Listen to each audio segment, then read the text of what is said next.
It's a huge historical event. It's set in medieval France, and it follows a young woman who testifies that she is raped by the friend of her husband. And it's ultimately about her journey for justice.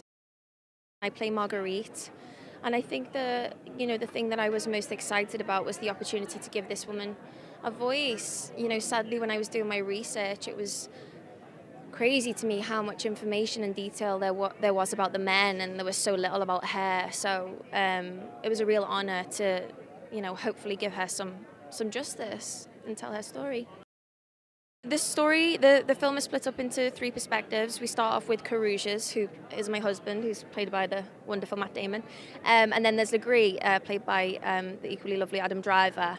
And the interesting thing is that, it's this kind of exploration of three perspectives, but there ultimately only being one truth. And the truth is Marguerite's, who kind of we end on in the final chapter. And it was really interesting for me because in order for the kind of story to work, we all had to really play into each other's narratives. I had to really kind of give the men what it was that they thought of me and needed of me in each moment, which you don't usually have to think of when you come to a project. You usually just focus on your own intentions, and you don't have to worry what anyone else needs from you or thinks of you.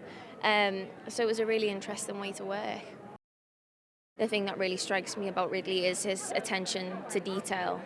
He's meticulous and he doesn't miss a trick, and he's a part of every decision in every camp, whether that be hair and makeup, whether it be art department, set design, location.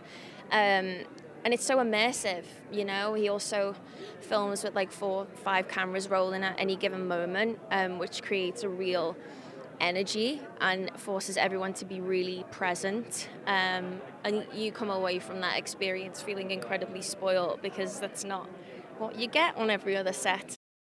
Being introduced to this remarkable woman, I felt so empowered when playing her, and I hope the audience take that away. I hope they're moved. And also, this is a Ridley Scott film. It's a spectacle. It's huge. It's beautiful. It's grand. It's, when you the last sequence in particular with the duel is just so magnificent. And when I seen it in the cinema for the first time in Venice, like, it's so immersive. When you're in there with the sound, and it's just huge. So I really think there's something for everyone in this movie.